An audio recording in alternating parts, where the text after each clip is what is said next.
Ué, mas psicologia? A aula não é de filosofia? Ué, mente e cérebro não é a mesma coisa? E você, sabe a relação entre filosofia e psicologia?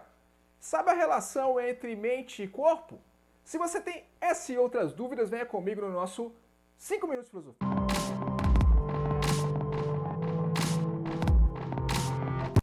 A psicologia, diferentemente da filosofia, ela é uma ciência, ou seja, ela obedece a métodos rígidos, experimentais, e os seus resultados, eles são fruto de pesquisa ampla, repetida e tal, sobre um determinado assunto. E tem um objetivo fundamental: curar os males da mente. Mas você já parou para pensar entre a conexão que tem entre a nossa mente e o nosso fisiológico? E aonde a filosofia entra nessa história? Como sempre, a filosofia trata sobre os fundamentos das coisas. Os filósofos vão refletir sobre a relação entre o nosso corpo e a nossa mente, e mais, entre a relação entre a nossa mente e o nosso cérebro. Por quê? São coisas diferentes, né? O nosso cérebro é o que há de biológico. É aquilo lá que o zumbi persegue nos filmes e tal. Aquela massa que tem aqui na nossa cabeça. A mente, por outro lado, é uma coisa abstrata.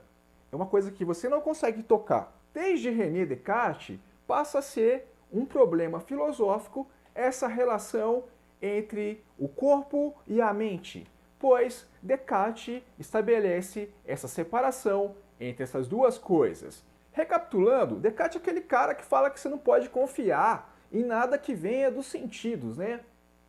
Apenas coisas que venham da nossa mente, que venham da nossa razão. E isso acontece porque ele parte do princípio de que tudo que vem do nosso corpo é uma distorção do que é real de fato, que se encontra na nossa mente.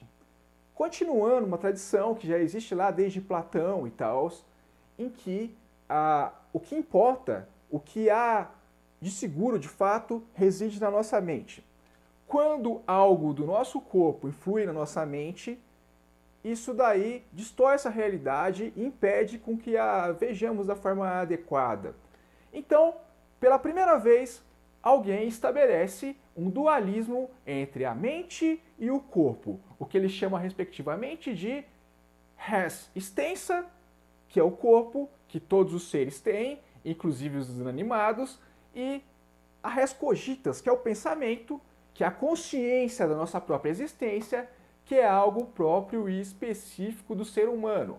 Então, para eles, são duas esferas distintas da realidade e devemos confiar apenas na nossa coisa pensante, a mente, e não no que vem dos sentidos.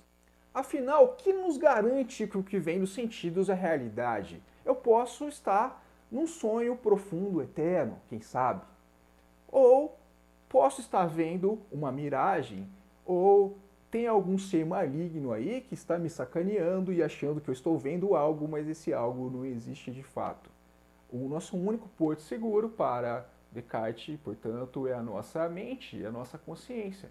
Mas logo surgem críticos desse pensamento de Descartes e vamos falar de um sujeito específico que vai, na época do Descartes, questionar essa posição, defendendo a ideia do empirismo, que é o Thomas Hobbes. Ele fala o seguinte: Descartes erra ao dividir corpo e mente como duas esferas distintas da realidade. Ele vai enfatizar que isso está todo o tempo se interrelacionando. Por exemplo, quando eu falo em ciência, eu estou falando sobre conhecimentos do mundo externo que eu capto a partir de experiências corpóreas, sensoriais.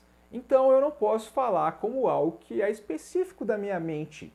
Ou o exemplo mais simples que ele usa: se eu vou passear para algum lugar, eu não consigo passear sem levar o meu corpo junto. Posso citar alguns outros exemplos de correlação que há entre a nossa mente e o nosso corpo. Por exemplo, se você tem alguma doença que leve a alguma demência, tipo Alzheimer e tal, não sei se vocês já presenciaram alguém que tenha esse tipo de problema, você vê que progressivamente a mente da pessoa fica comprometida. Ela não consegue mais fazer raciocínios adequados porque o corpo está comprometendo a mente. Do mesmo modo, quando você faz aquela prova difícil e tal, você repara que você sai exausto depois desse esforço mental que você faz. Isso também se corporifica, pois há uma inter-relação entre mente e corpo.